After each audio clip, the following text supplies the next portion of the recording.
amigas, amigos, contento de este programa que vamos a llevar a cabo. Ustedes saben que nosotros siempre le traemos a ustedes lo mito, lo mejor, nada de chinchurria, ni siquiera chocosuela, ni siquiera punte trasero, no, puro lo mito. Y a los hechos me remito. Hoy tenemos a Michel Mujica. El doctor Michel Mujica, investigador, especialista en Gramsci.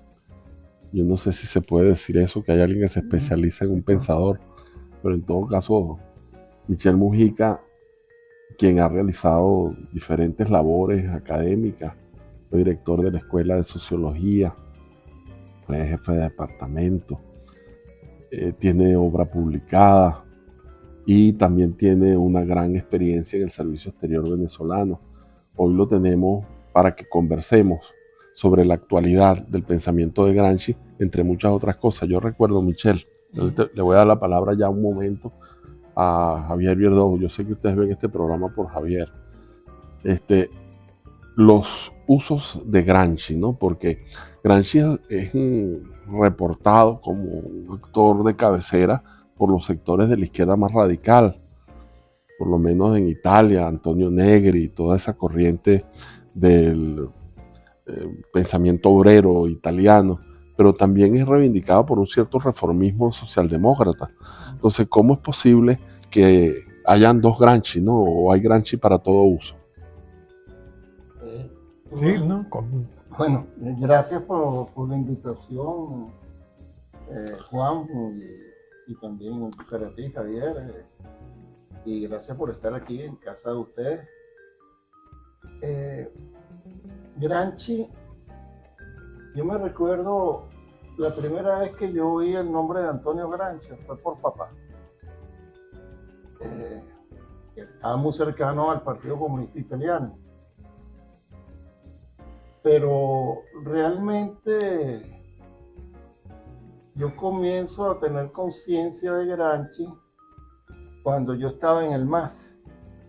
Yo salí de la Juventud Comunista y estuve en el MAS, en su fundación. Bueno, yo era un chamo. Y yo trabajé en una revista teórica, inicialmente se llamaba Para la Acción. Y luego en otra revista que dirigía, de hecho la dirigía un sociólogo, lo era, que fue el director del Instituto de Estudios Urbanismo, pero el director aparecía, era Teodoro Pecó. Gramsci, para mí también, yo tuve que irme de Venezuela en el año 1970 en la Universidad La Llanaron. Esas fueron mis primeras nupcias. Estaba casada con una socióloga que se había graduado y yo estaba estudiando sociología. Y me fui para seguir mis estudios de sociología en Lovaina. Gracias a Carlos Julio González, que era copellano, lo que llaman en esa época avanzada, esa es otra historia en el seno de Copey, y él fue gobernador por Luis Herrera Campín ante los Pepe. Me dijo, vete para la Universidad de Lovaina. Yo agarré todos mis papeles, me dieron una buena equivalencia y terminé mi carrera de sociología allí. Y comencé a empaparme de Antonio Gramsci. Fui para Italia, para Roma, y fui a la sede del Partido Comunista Italiano, que era un poder. Hoy en día eso no existe, ese partido desapareció. Como muchos partidos comunistas se redujeron a la mínima expresión en Europa. Y fui a la calle que se llama la Vía delle Botteghe Oscure, es decir, la calle de las bodegas oscuras. Y ahí estaba también una gran librería, que era la librería Rinasci. Y empecé a empaparme del movimiento comunista italiano. En esa época estaba Enrico Berlinguer, el secretario general del Partido Comunista Italiano. ¿Y por qué me pareció interesante Antonio Gramsci?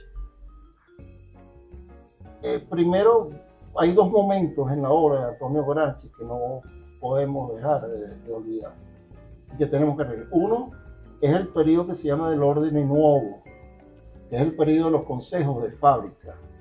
años 1919, 1920.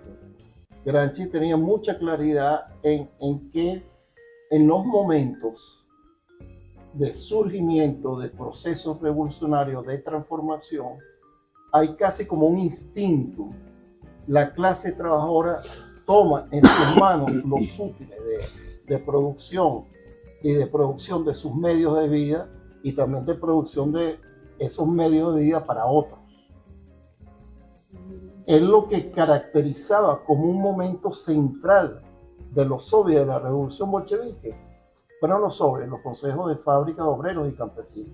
Como ustedes saben, eso progresivamente fue desapareciendo por la crisis interna en el seno de los partidos comunistas, la tradición autocrática heredada del zarismo, pero también por las sanciones, las agresiones que sufrió la República de los Soviets, luego posteriormente la Unión Soviética, de las potencias occidentales. Y era un gran continente, esa Rusia zarista en ese momento, donde las tradiciones democráticas no existían. Es como cuando uno observa a los europeos, la Unión Europea y los Estados Unidos, sobre todo los dirigentes de la Unión Europea, que creo que son más cínicos. A veces uno prefiere a un Trump que te dice 4 barbaridades que el cinismo de los dirigentes de la Unión Europea, que critican por falta de tradiciones democráticas muchos dirigentes de los países africanos. Pero es que ellos no vivieron nunca tradiciones democráticas.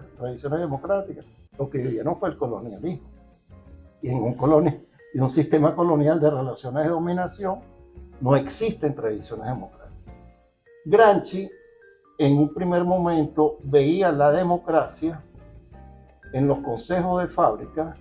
Fracasa una gran huelga en el norte de Italia, en Torino y en Milán, pero sobre todo en la ciudad de Turín.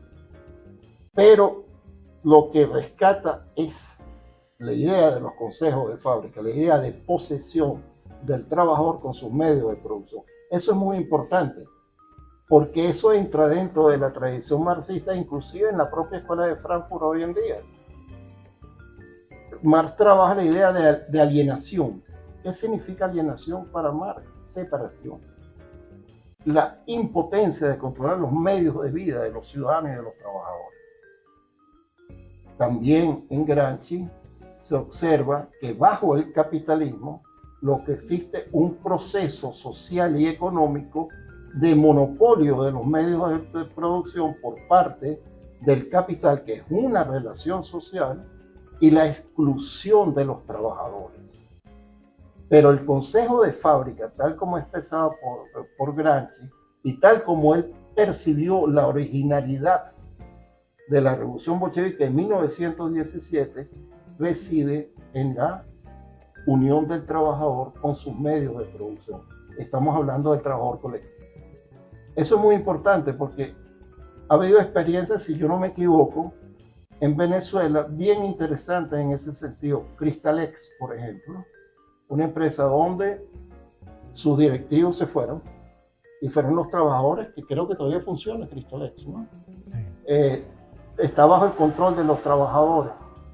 Creo que también la compañía de cereales de Cornflakes también creo que sigue bajo control, pero deberían tener cuidado de cambiar el nombre de Cornflakes porque vamos a perder los pleitos en el CIADI del Banco Mundial si seguimos manteniendo el nombre de Cornflakes. Ahora, Gramsci toda la vida trabajó el tema de que el Estado hace una revisión. Cuando uno hace una revisión de la obra de Carlos Marx, uno puede trabajar el 18 Brumario del una parte, pero uno puede trabajar la crítica a la filosofía del derecho de Hegel. Uno observa que hay una separación entre Estado y sociedad civil. En la sociedad capitalista, en el 18 Brumario, aterriza Marx y ve con mayor énfasis el peso del Estado francés y de la burocracia francesa, que es heredera de la monarquía absoluta, vamos a ser claros en ese sentido, sobre el resto de la sociedad. Pero para Gramsci, no solamente tú puedes vivir en sociedad y ejercer la dominación si no tienes recursos a otros medios. Y esos otros medios es lo que se denomina la hegemonía, la dirección, vamos a llamar, ideológica y espiritual de la sociedad. Entonces, un sistema político, social y económico no puede mantenerse ni reproducirse si no tiene mecanismos de consenso para garantizar la obediencia a ese régimen de dominio en el campo político, pero también en el ejercicio del poder económico. Fíjate, Michel, hablaste de dos momentos en Gramsci. Yo quisiera aprovechar, y disculpa que te haya interrumpido, para retomar esta parte que va desde el Ordine Novo, el Bienio Rojo, las tesis de Lyon, la cuestión meridional, el fascismo y después los cuadernos de la cárcel, para tener una visión general, primero de Gramsci, para ver si nos haces un cierre con ese segundo momento, sobre todo por el impacto del fascismo en el pensamiento de Gramsci y el momento de la cárcel. Claro. Sí, pero eso lo vamos a ver, Javier, tú, Michel, cuando regresemos de identificar el programa y, por supuesto, la plataforma que nos permite tener vida en los medios y llegar a todos ustedes. Ya regresamos aquí en Cruce a la Izquierda. Okay. Hoy martes, a partir de la 1 de la tarde, usted tiene un encuentro con el Masterchef Carlos Fernández desde la cocina del Carso Restaurante.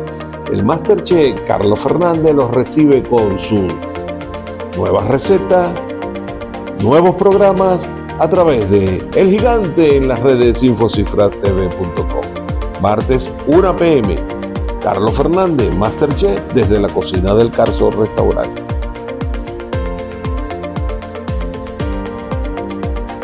Infocifrastv.com. ¡Vamos para arriba! Subimos 613.417 puestos en el Global Ranking Mundial de las páginas web. Y todo eso gracias a ustedes, los lectores de Infocifras TV.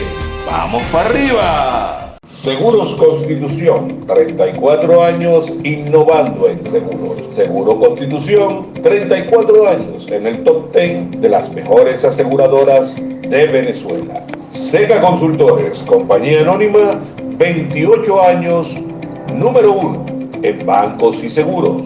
Seca Consultores, compañía anónima, el mejor aliado de su marca para crecer. Asistanet es asistencia médica primaria. Asistanet con consultas médicas por especialidades y exámenes paraclínicos de otro nivel. Asistanet es asistencia médica primaria. Asistanet con consultas médicas por especialidades y exámenes paraclínicos de otro nivel. DentalNet, cuida tu salud bucal. DentalNet, para una sonrisa sana.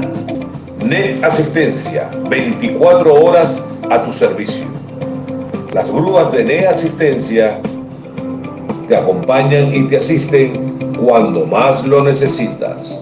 NET Asistencia, un servicio de grúa de Seguro Constitución que viene con tu póliza Costi Auto. Farmacia Botimarque, ahora es más fácil la farmacia en tu casa. Tú compras tus medicamentos por teléfono y el Delivery Express de Botimarque te lo lleva hasta tu casa. Visita nuestras redes sociales, suscríbete a nuestros canales y si te gustan nuestros videos, no olvides darle like. Bueno, Michel, estabas hablando de los planes de austeridad en Europa, sí, y cómo la izquierda sacrificó sus programas y su historia para plegarse precisamente a políticas de corte neoliberal. En las últimas elecciones parlamentarias en Francia, para tocar eso, Mélenchon salió bien parado, pero el Partido Socialista, que fue partido de gobierno hasta el año 2017, de haber sido partido de gobierno, no sacó más del 1%, 1,5%. Ara. Y sacó un gran amigo mío que me cae muy bien, que se llama Jean Lassalle. Jean Lassalle es del suroeste de Francia. Estuvo como en Francia se dejaron de cuentos y tú puedes ser alcalde ilimitadamente. Tú puedes ser diputado y alcalde a la vez. Él estuvo como 25 años como alcalde. Y ya en la sala, en el año 1992, pasó por Venezuela y vio lo que había pasado con el 4 de febrero. Y él le dijo a su embajador en ese momento de Francia en Caracas, oye, yo quisiera visitar a ese señor que intentó realizar una insurrección el 4 de febrero. A mí me parece interesante. Y conoció a Hugo Chávez. Hugo Chávez. Él es profundamente nacionalista, pero él, cuando está en la Asamblea Nacional Francesa, él comienza hablando en occitano, su lengua de nacimiento, y después habla en francés. Es decir, eso es una herejía para el establishment. Y él sacó más votos que el Partido Socialista y que el Partido Comunista juntos, pues no llegaron al 2 o 3% los dos partidos unidos. Entonces, lo importante es que la deslocalización significa, la flexibilización laboral significa que generalmente yo vengo de una herencia de que yo toda mi vida fui profesor universitario, contrato de duración indeterminada, menos que hubiera cometido una locura, que me hubieran descubierto. Si cometía locura, la hacía, como dicen los chilenos, a la chita callando. Me podían botar de la universidad, pero si yo hacía mi carrera mal que bien, yo terminaba mi carrera universitaria. Nadie me podía desalojar. La mayoría de los contratos en Francia eran contratos de duración indeterminada.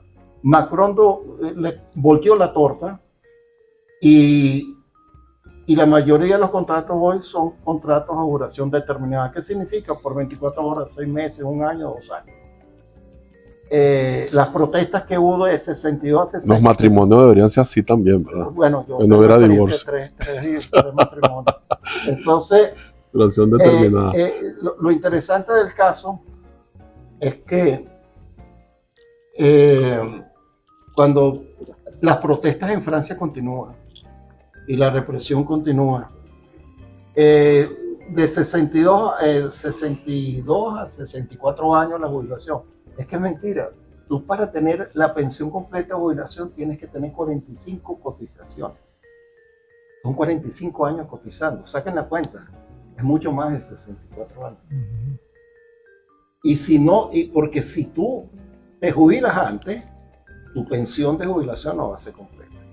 Y con la guerra que existe hoy en día entre la OTAN y Rusia, a través de Ucrania, la gente siente el costo de la vida, que cada vez es más duro. Porque el trabajador es el que está pagando los costos de esa guerra. Claro. 160 mil millones de dólares entre lo que ha dado Estados Unidos y Europa.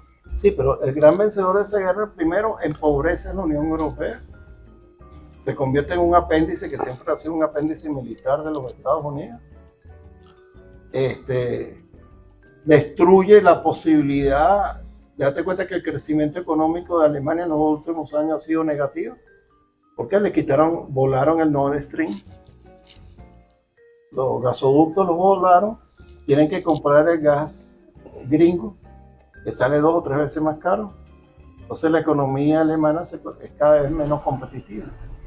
Entonces tienes una situación... Ahora, no se dan cuenta los gobernantes, Javier, no se dan cuenta, Michel. Bueno, lo que pasa es que en este programa se corre el riesgo de que como Michel tiene la experiencia diplomática, que comencemos a hablar de geopolítica y no de Gramsci. Entonces yo quisiera cumplir un papel moderador. Pero me dejó muy preocupado Michel, de verdad que... Moderador. Caramba, Michel, ¿por qué me hace eso? Pero bueno, ¿qué vas a preguntar tú? Bueno, vamos a ver la desindustrialización de Francia y vamos a entender el tema de hegemonía y por qué pierde peso el Partido Comunista Francés.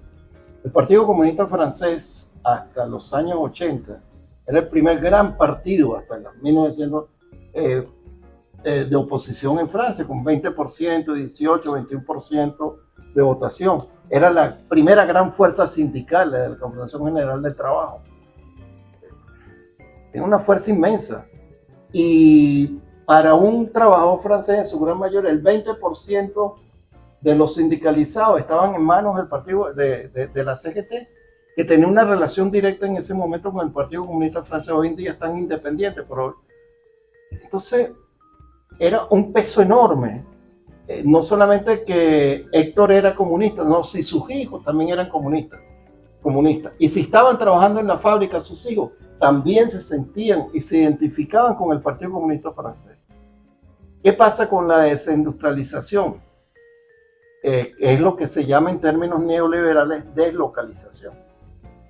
Los grandes capitales franceses se van allende, para Asia, para América Central, para México, etc. Y se desindustrializa progresivamente Francia. ¿Cuál es la referencia? La culpa. Surge lo que se llama todo un movimiento de extrema derecha, anti-inmigración, xenofóbico, pero en defensa de los trabajadores franceses que se quedaron sin sus industrias. Por lo menos todo el norte de Francia y parte del sur está en manos controladas por la extrema derecha, por Marine Le Pen. Cuando ellos se quedan sin sus medios de trabajo, lo primero que hacen es demostrar su descontento por el papel ejercido por el Partido Comunista Francés.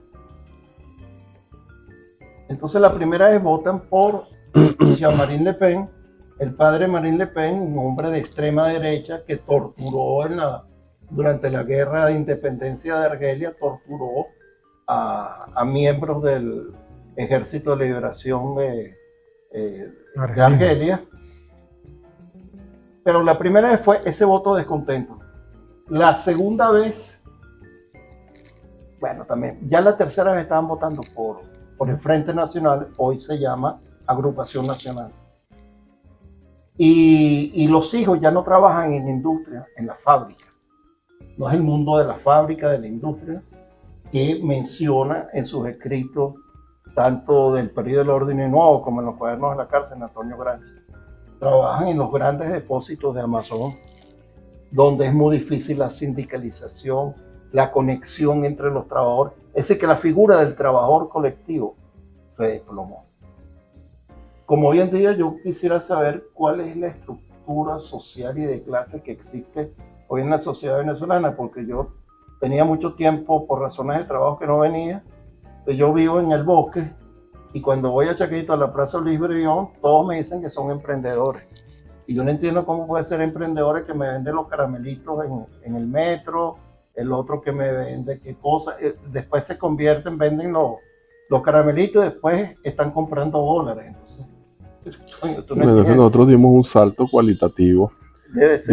La comuna, del discurso de Chávez de comuna o nada, al discurso del emprendimiento, que es el sálvese quien puede individual. El emprendimiento es, bueno, ve a ver qué hace, que se hunde el Titanic, ve a ver cómo consigues un salvavidas. Con una parada en el bachaquerismo. En el bachaquerismo, claro. Entonces yo me quedé muy impresionado. Hoy en día, lo que se está viendo en Francia es una reconfiguración de las luchas sociales. Eso es bien interesante, lo está viviendo en Europa. Y ahora parecerá que Macron no va a dar vuelta atrás con esto de las pensiones, ¿no? No, yo no creo que dé vuelta atrás. Pero siguen las protestas brutales. Siguen las protestas y a él no le importa que sigan las protestas brutales.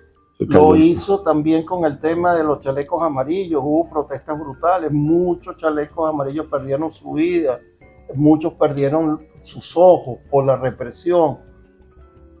El otro día, un sociólogo francés, Eric Diderot, creo que se llama, narraba muy bien eso.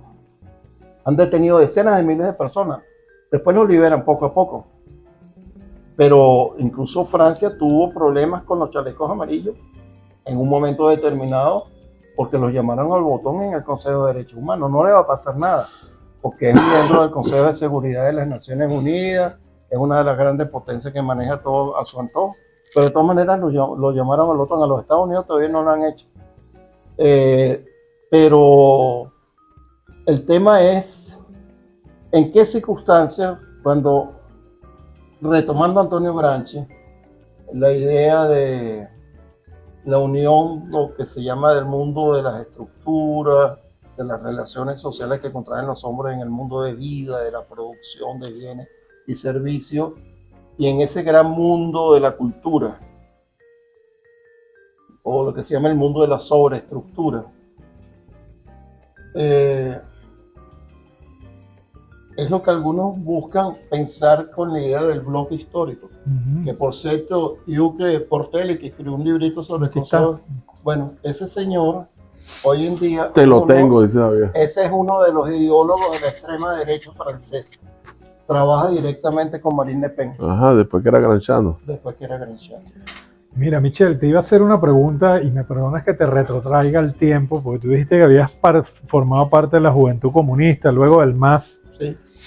Tú sabes que en los años 70, entre 1968 y el 77, que es los años de plomo en Italia, los partidos comunistas de Francia, España e Italia formularon eso que se llamó el eurocomunismo, ¿no?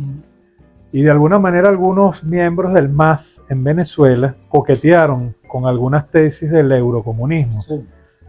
¿Qué recuerdas tú de aquellas discusiones y qué percepción tienes tú de la recepción de Gramsci en América Latina? Pero yo quiero complementar eso, Michelle, ligarlo con la genealogía de una de tus historias personales que yo conozco. ¿Sabes que yo conozco a Michelle Mujica antes de conocer a Michelle Mujica? ¿En serio? Sí, porque Alirio Martínez, sociólogo también, que te quiere mucho. No sé, yo lo perdí de vista, pero Alirio era muy amigo mío. Y me contó cuando tú estabas estudiando en el bloque del Este, estudias medicina o algo así. No, química. Química era algo así, ajá. Y entonces un día estabas estudiando de madrugada y siempre ponías música clásica y de repente hubo una estática en la radio y entra una marcha militar y tú trataste de ajustar y todos los canales estaban la misma marcha. Oye, aquí está pasando algo y de repente escuchaste un ruido, tac, tac. Estaba terminando el invierno y comenzando la primavera en Praga, ¿no? Y entonces caía una nieve bajita, suavecita y están todos los adoquines llenos de las últimas nieves de primavera y de repente viste aquella marcha de soldados soviéticos. Ah, no, eso fue en agosto. Échese ese cuento, que es muy bonito. Mira, la invasión. Yo primero iba cuando lo que pasó que mi madre murió muy joven, de 36 años. Y papá no sabía hacer el papel de mamá. Y tuvo Tú eres el mayor, ¿no? Yo soy el mayor de primer matrimonio de papá con mi mamá. Mamá era mujer muy bella, fue Miss Venezuela. También era de ascendencia judía, pero comunista, patria o muerte. Y mamá muere y papá realmente decide, bueno, se queda con María Fernanda, mi hermana, que era menor. Hoy María Fernanda yo le llevo 5 años. María Fernanda es periodista, está jubilada, forma filas de la oposición más dura. Y yo me enviaron inicialmente para la República Democrática Alemana. Para la República Democrática Alemana yo me dediqué a cosas que no eran realmente el estudio y tuve que salir de allí. Y me voy para Checoslovaquia. En esa época se llamaba Checoslovaquia, hoy se llama República Checa. Y voy a estudiar química y me aceptan en la Universidad de Bratislava. Yo tendría 17 años. Y me aceptan en la Universidad de Bratislava, pero yo no recibía cosas porque el responsable del Partido Comunista era Jerónimo Carrera, que tenía muchos años viviendo en Praga. Pero yo no pude continuar mis estudios de química y todo se alteró por la sencilla razón de que yo firmé junto con un grupo de comunistas que estaban allá de la Juventud Comunista, de otra gente del partido. Estaba Juvencio Ochoa, yo no sé si estaba el Catire Correa, por ahí paseaba María Elena Lovera, que era muy amiga de mi mamá y de mi papá, me lleva muchos años. Estaba por allí de paso. Firmamos en contra de la invasión de las tropas del Pacto de Varsovia. Por supuesto. Firmaron una sentencia. Firmamos la sentencia que yo no podía continuar mis estudios en Checoslovaquia. Tuve que salir. Yo vi la invasión de las tropas del Pacto de Varsovia. Pero fue así como yo lo conté brevemente. Sí, más o menos, sí, pero las tropas del Pacto de Varsovia comenzaron el 21 de agosto de 1968 y las rotaban totalmente porque ellos querían evitar lo que pasó en Hungría. En el 56. Y había una diferencia porque el presidente de Checoslovaquia es Svoboda y el secretario general del Partido Comunista, Dušek, decidieron hacer una resistencia pasiva, cero violencia. Es casi como la revolución pasiva de Antonio Gramsci, que es un tipo de revolución que tú no tienes ningún grado de autonomía si no te lo imponen. Aquí lo impusieron los tanques de la Unión Soviética y de las tropas del Pacto de Varsovia. Entonces, el Partido Comunista era respetado y hubo una gran diferencia porque no fue una invasión cruenta, fue impresionante, no fue sangrienta. Hubo un solo muerto, Jan Palach, que se inmoló. Y nosotros vivíamos en un hotel, en un internado que se llama el Colegio Strahov, un internado mixto, no tiene nada que ver con el tipo de internado tipo religión católica, nada de esas cosas. Y nos reunimos todos los venezolanos en la casa de Juvencio Ochoa, que era otro representante del Partido Comunista Venezolano, un médico psiquiatra. Y yo no les miento, del aeropuerto de Praga hasta donde nosotros vivíamos, en esa avenida que iba, fueron como 6, 7 horas seguidas que yo vi bajando tropas gitanas. A mí me impresionó muchísimo, yo estuve 2 meses más, 21 de agosto, yo estuve hasta finales de septiembre y tuve que salir de Checoslovaquia. Llego a Venezuela y en Venezuela me iba a arrestar en esa época la Digepol. Cuando estoy llegando, yo estaba atacando a una chica en el avión y a mí no se me olvida porque mira cómo pasa el tiempo, ¿no? El teléfono de la casa de nosotros en Los Palos Grandes tenía 6 cifras, 321574, no se me olvida. Y yo le digo a la chava, ay, qué importante, mira que te están buscando aquí estos funcionarios, unos policías. Tú sí eres importante, sí, pero llama a este teléfono 321574 y pregunta por mi papá Héctor Mujica. Bueno, me salvé porque quienes estaban eran unos policías, pero eran de la PTJ, de la División de Menores de la PTJ, de mi tía Clarisa Zanoja, por cariño, porque mi tía Clarisa Zanoja fue salvajemente adeca, torturada en la época de Pérez Jiménez y no tenía un medio en Chile, y quienes realmente le tendimos la mano fueron mi mamá y mi papá, que tenían medios de dinero. Estaba trabajando papá en Chile, en el exilio, cuando papá lo expulsaron de Venezuela bajo la dictadura de Pérez Jiménez. Entonces eso fue lo que me salvó que me metieran preso, ¿no? Y ahí tú llegas en el momento en que está esa transición en el MAS y está todo ese proceso. Todo ese proceso. Por eso quise enlazarlo, ¿no? Porque en el proceso tu experiencia en el bloque del Este con lo que uno de los grandes ideólogos del MAS, uno de los grandes ideólogos creo que fue Bayardo Sarri. Pero el eurocomunismo fracaso pudo haber sido, no sé si Enrique Berlinguer hubiera continuado, se hubiera mantenido algo, pero no nos olvidemos que la presencia militar en Italia de las tropas de la OTAN es impresionante. Alemania es simplemente una colonia militar de los Estados Unidos. Es decir, ahí hay el único país de Europa donde no hay bases militares estadounidenses es Francia, porque Charles de Gaulle nunca permitió y expulsó a la OTAN de Francia. Ahora, ¿cómo tú vas a construir un proyecto alternativo, un proyecto socialista, cuando tú te plegas a las tesis neoliberales y empiezas a caricaturizar al extremo el proyecto socialista? Porque no todo era malo durante la Unión Soviética. No voy a decir cuáles eran las partes buenas, cuáles eran las partes malas. Claro que había un sistema muy centralizado de producción, pero era el modelo. No nos olvidemos que el estado de bienestar que beneficia a los trabajadores europeos es gracias a la presencia de la Unión Soviética, el rol jugado por la Unión Soviética durante la Segunda Guerra Mundial. Si no, no lo hubieran tenido. Y en los primeros momentos, el derecho de la mujer de disponer de su cuerpo y el tener el derecho al aborto, el primero fue en 1917, 1918 en la Unión Soviética. Las libertades Bueno, hay otra cosa que también no nos olvidemos, que este escritor mexicano, escribió un libro revolucionario, Taibo II, Revolucionario sin revolución, creo que se llama. Hay una parte dedicada a una militante revolucionaria rusa soviética, y tú ves cómo la revolución se come a sus revolucionarios.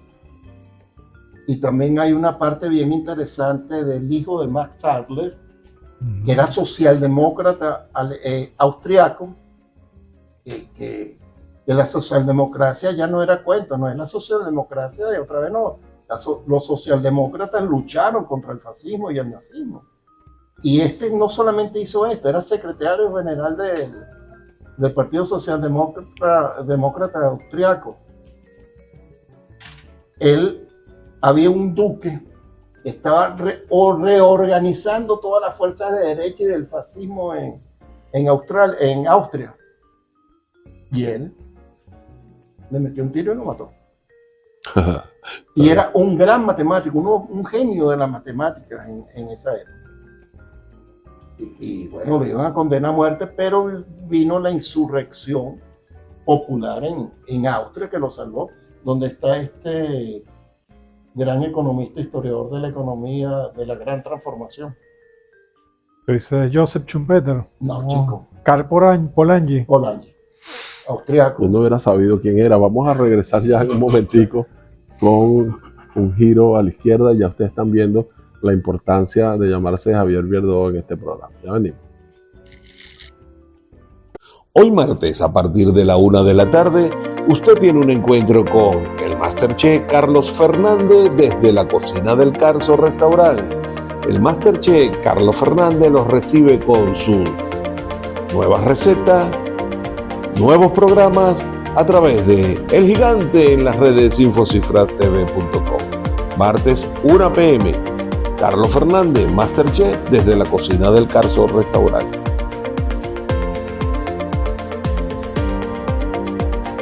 Infocifrastv.com, vamos para arriba. Subimos 613.417 puestos en el Global Ranking Mundial de las páginas web. Y todo eso gracias a ustedes, los lectores de Infocifras TV.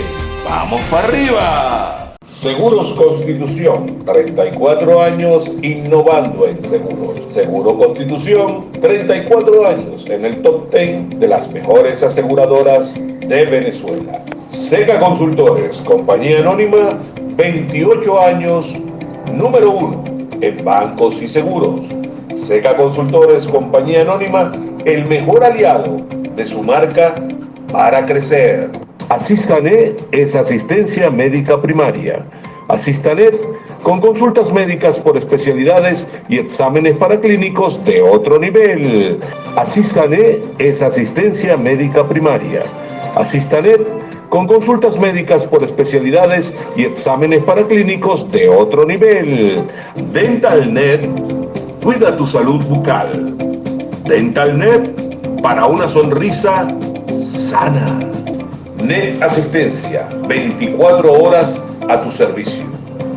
Las grúas de Net Asistencia te acompañan y te asisten cuando más lo necesitas. Net Asistencia, un servicio de grúa de Seguro Constitución que viene con tu póliza Costi-Auto. Farmacia Botimarque, ahora es más fácil la farmacia en tu casa. Tú compras tus medicamentos por teléfono y el Delivery Express de Botimarque te lo lleva hasta tu casa. Visita nuestras redes sociales, suscríbete a nuestros canales y si te gustan nuestros videos no olvides darle like. De que Michel comenzara a profundizar sobre el tema de la hegemonía para que tratara de hablar del segundo momento también, y hablamos un poco de esta situación desde el Bienio Rojo, que también lo llaman así, Tesis de Lyon del Partido Comunista Francés, Cuestión Meridional, la cárcel de Gramsci frente al fascismo, Cuadernos de la cárcel y su muerte. Bueno, hay que citar bien quién era Antonio Gramsci. Antonio Gramsci nació en un pueblito de Cerdeña, pero montaña, en una montaña arriba, un pueblito arriba, no estaba en la costa ni en la playa, nada de eso, arriba. Un ambiente rural, digamos. Totalmente rural y con un gran resentimiento hacia la Italia continental. Hay un escrito de él donde llama la cuestión meridional, donde analiza muy bien las relaciones entre el norte y el sur de Italia. Hay varias películas italianas que trabajan el tema y donde él muestra claramente que el sur de Italia estaba dominado por el papel jugado por la Iglesia Católica y el Vaticano en alianza con los grandes capitalistas del norte de Italia. Y los terratenientes. Y los grandes terratenientes. Entonces, ese fue el primer momento de Gramsci. Insurge contra el alto centralismo de Roma y del gran capital italiano unido al Vaticano y a los grandes terratenientes. La cuestión meridional muestra esa idea. Pero luego él va a hacer sus estudios en el norte de Italia y va a hacer estudios de filología. Y se alista progresivamente, ve lo que se llama el bienio rojo, como bien lo denomina Javier, el periodo de los consejos de fábrica, ese gran movimiento obrero que fracasa frente al grupo Agnelli en ese momento de la FIA. Pero también están las tesis también del Partido Comunista Italiano. El Partido Comunista Italiano nace en el 1920, fue fundado en el 1920 y había una gran confrontación entre Amadeo Bordiga, que es muy estimado por mis amigos trotskistas que están en Europa, y Antonio Gramsci. Él cae preso, si no me equivoco, en 1926, cuando escribe La cuestión meridional. Y está preso hasta el año 1935, 1936, y que sale en libertad muy limitada, pero con un delicado estado de salud, y fallece en 1937. Él escribe Los cuadernos de la cárcel. Él ve el fenómeno del fascismo en 1926, cuando cae preso. Está el dominio pleno de Mussolini y del fascismo en Italia. Y es por eso que él cae preso. Hay que meter preso a esta cabeza que funciona realmente en contra de nosotros. Y el fascismo, no nos olvidemos que a diferencia de lo que llaman ahorita los postfascismos, eran grandes movimientos de masa. Eso sucedió en Alemania, sucedió en Italia. En Italia también hubo una alianza. Inicialmente el fascismo italiano, Mussolini, toma distancia con la Iglesia, pero después firma el Concordato, que fue el acuerdo con el Vaticano.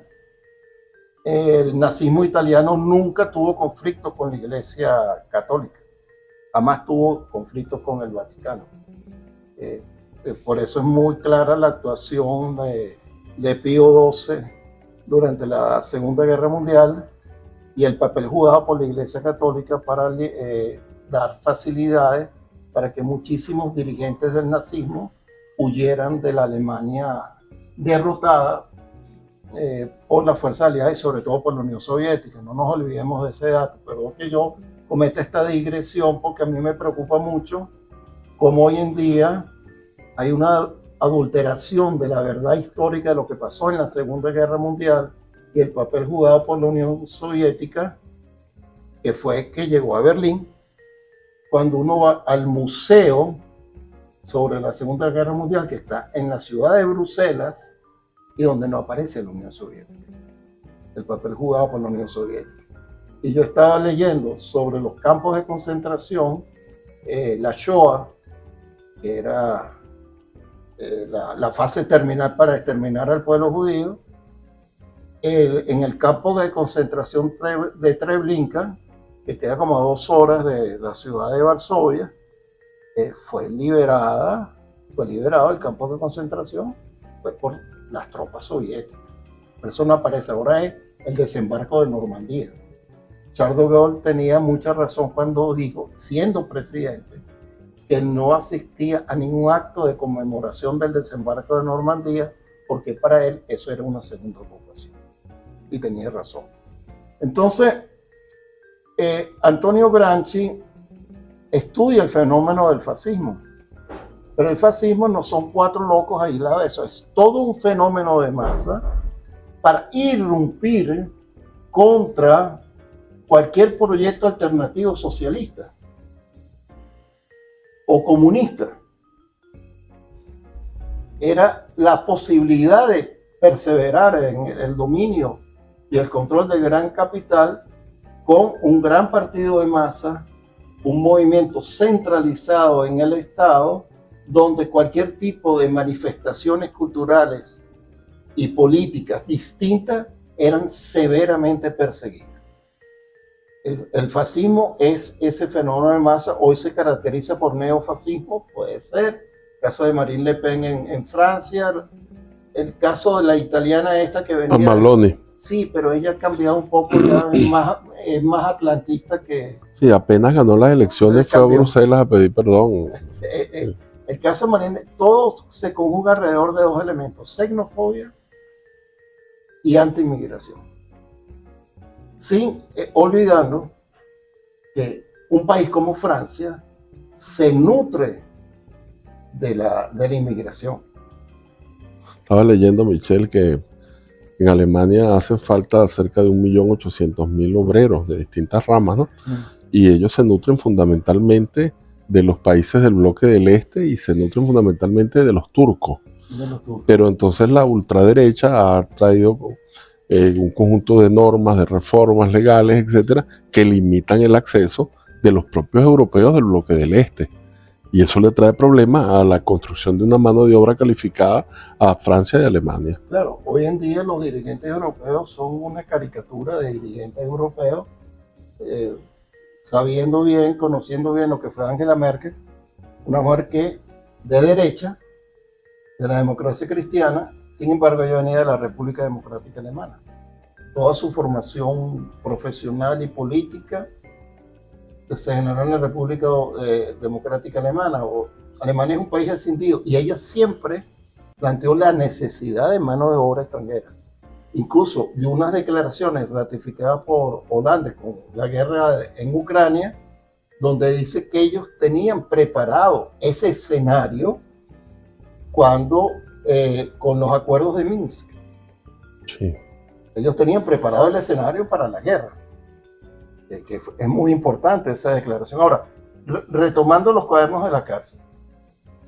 Los cuadernos de la cárcel fueron recuperados progresivamente, si no me equivoco, por Valentino Guerratana.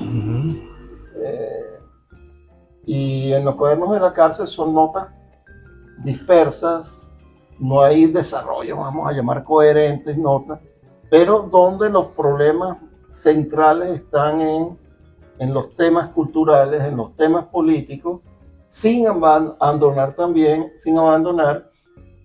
la reflexión de lo que pasó en los años 1919, 1920, en el norte de Italia, la revolución bolchevique.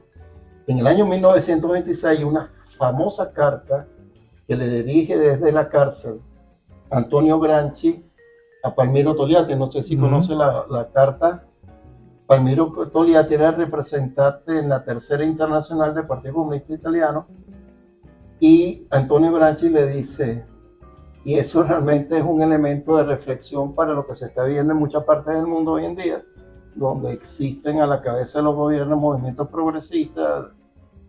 Antonio Gramsci le dice, la revolución bolchevique nos demostró que los revolucionarios bolcheviques eran capaces de tomar el poder. Pero lo que no ha demostrado todavía, estoy parafraseando, los bolcheviques es si están en la capacidad de construir el socialismo.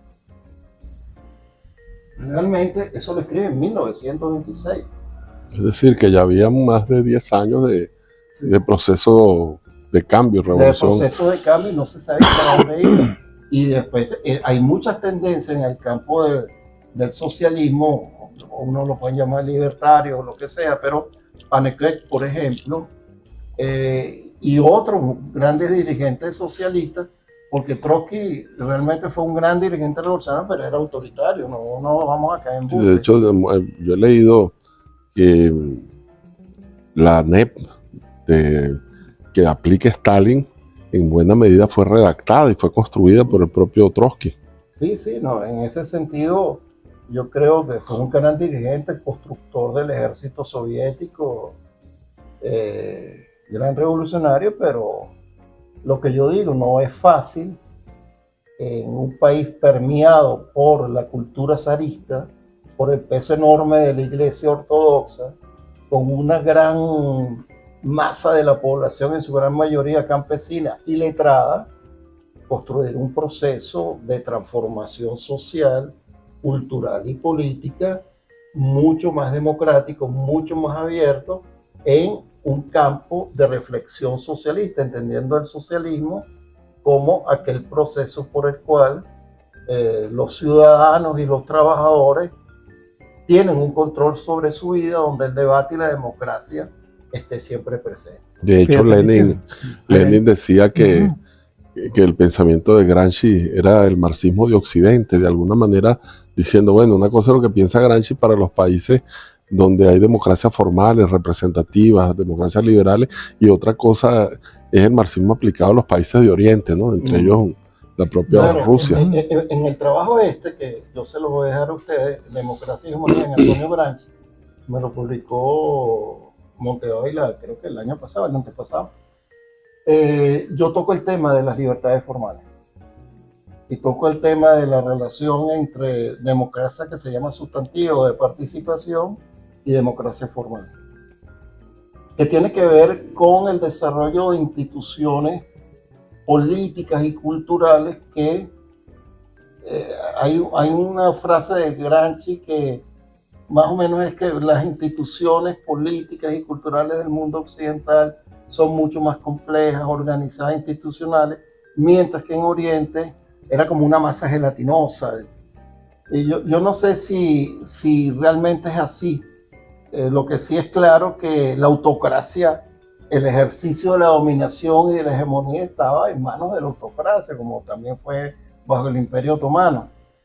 Entonces, o bajo los sistemas coloniales de exclusión que se vivió en África. Antonio Gramsci hace toda una reflexión sobre este tema. Yo también aquí trabajo la reflexión de Antonio Gramsci sobre el papel de las posibilidades del socialismo en lo que se llama en los países capitalistas avanzados. Hago un análisis de la obra de Marx, particularmente trabajo el prólogo a la contribución a la crítica de economía política, el 18 Brumario, la lucha de clases en Francia y la crítica a la filosofía del derecho, y analizo con sumo cuidado las tesis de Lenin. En las tesis de Lenin hay una claridad notable en el sentido de privilegiar al máximo la democracia sustantiva, que no se logró plenamente, por supuesto, en la Unión Soviética, ni en los países después de la Segunda Guerra Mundial que formaron parte del bloque soviético, y el tema de las libertades formales. Ese debate fue bien interesante porque una mujer como Rosa Luxemburgo planteaba que era muy importante la democracia sustantiva, la democracia de participación de los trabajadores y de los ciudadanos, pero no podemos olvidar que esas flores, esas hojas que van creciendo, que llamamos eso más o menos las libertades formales, son libertades que se deben preservar, porque son las libertades que nos garantizan las posibilidades del ejercicio de la crítica, del ejercicio del debate en el seno de la fuerza revolucionaria. Eso me parece a mí bien importante y es parte de los temas que se desarrollaron en Europa. Pero ¿cuál es la tragedia de los movimientos socialistas y comunistas en Europa. Cuando cae el bloque soviético, se derrumba, muro de Berlín, después viene la política del glasnost y de la perestroika. Los partidos comunistas en Occidente se quedaron desarmados. Y quisieron cada vez más parecerse a los partidos tradicionales socialdemócratas, pero se quedaron sin ningún tipo de referencia político e ideológica. No nos olvidemos que desde el año 1980, por la perfidia o la personificación de dos figuras clave, Margaret Thatcher y Ronald Reagan, el pensamiento único que se desarrolla en toda Europa y en los Estados Unidos y la implementación económica es la del neoliberalismo, deslocalización, desregulación, son elementos claves en ese sentido, flexibilización laboral, que son los instrumentos claros para desarticular a los trabajadores y a los movimientos políticos alternativos de izquierda. Se quedaron sin referencia. Y las direcciones de los partidos socialistas y sus ideólogos se plegaron al proyecto neoliberal. De allí el gran fracaso en las últimas elecciones en Francia. Yo tengo un trabajito que hice que se llama Escenarios postelectorales después de la primera vuelta francesa, cuando fue reelecto Macron, que todo el mundo dice que ganó después con el 60-70% de los votos. Mentira. Macron sí efectivamente ganó en las elecciones con el 60% en la segunda vuelta y 40% Marine Le Pen, pero no eran los votos por Macron, era contra Marine Le Pen, por el sistema de segunda vuelta que te garantiza en cualquier sistema político el mantenimiento del status quo. Claro. Entonces, eso ya se desfiguró, porque Macron logró en su primer mandato lo que se llamó la flexibilización laboral. ¿Qué significa la flexibilización laboral? Pero para que tú expliques eso, Michelle, me están haciendo señas los muchachos, casi que me tiran un hacha y una flecha encendida para que cortemos un momentico, identifiquemos y arrancamos con eso, con una pregunta que tiene Javier. Ahí la tiene como una piedra en la espalda la pregunta. Yo no sé con qué viene, Javier. La he respondido parcialmente, no totalmente. No, es otra pregunta. Otra pregunta, porque aquí la cosa es así, es preguntando que nos respondan. Bueno, señores, este libro es para ustedes. Gracias. Miren, ya venimos. Hoy martes, a partir de la 1 de la tarde, usted tiene un encuentro con el MasterChef Carlos Fernández desde la cocina del Carso Restaurante. El MasterChef Carlos Fernández los recibe con su nuevas recetas, nuevos programas a través de El Gigante en las redes infocifrastv.com. Martes 1 p.m. Carlos Fernández, MasterChef desde la cocina del Carso Restaurante.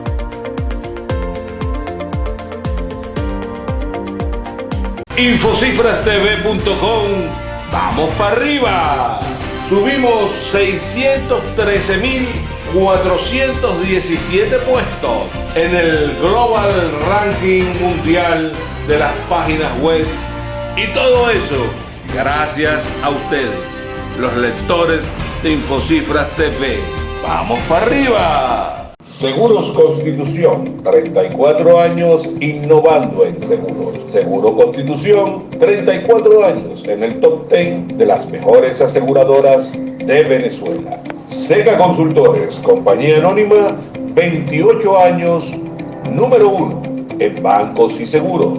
Seca Consultores, compañía anónima, el mejor aliado de su marca para crecer.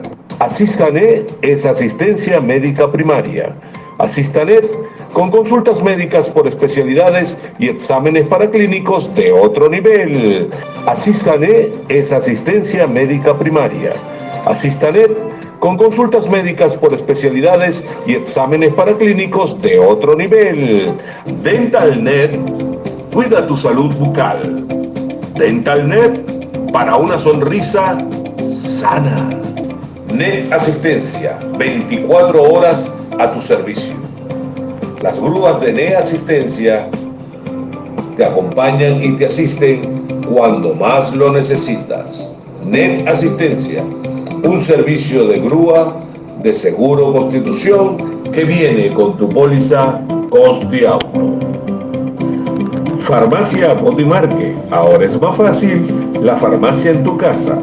Tú compras tus medicamentos por teléfono y el Delivery Express de Botimarque te lo lleva hasta tu casa. Visita nuestras redes sociales, suscríbete a nuestros canales y si te gustan nuestros videos, no olvides darle like. Bueno, Michelle, hay un comentario que puede ser jocoso, pero el Teodoro Pekov lo acusan de querer haber sido como un segundo Rómulo Betancourt, haber socialdemocratizado al MAS. Y hay otros que colocan esto como excusa, dicen que hay tantas lecturas de Gramsci como tantas de Marx, que hay un Gramsci socialdemócrata, tipo Norberto Bobbio, que han socialdemocratizado a Gramsci hasta el punto de convertir a Gramsci en una de las referencias más importantes para apoyar las transiciones democráticas en el Cono Sur, por ejemplo, en el caso argentino. Estos dos gramscianos argentinos, tanto Juan Carlos Portantiero como José Aricó, apoyaron en ese momento esa transición democrática bajo el pretexto de usar a Gramsci para, de alguna manera, reconquistar las libertades democráticas perdidas. El otro riesgo de la socialdemocracia, además del neoliberalismo, es vaciar la democracia de contenido sustantivo. Tú has escrito sobre eso mucho. El tema de la democracia social, la democracia económica, ir más allá de la democracia procedimental. ¿Qué nos puedes decir sobre este tema?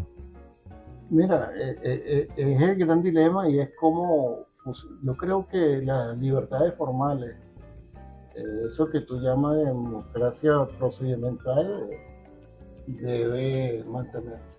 Eso que llaman Estado de Derecho, Constitución, la forma como normativamente puedes dirimir los conflictos, pero también esto no niega la posibilidad de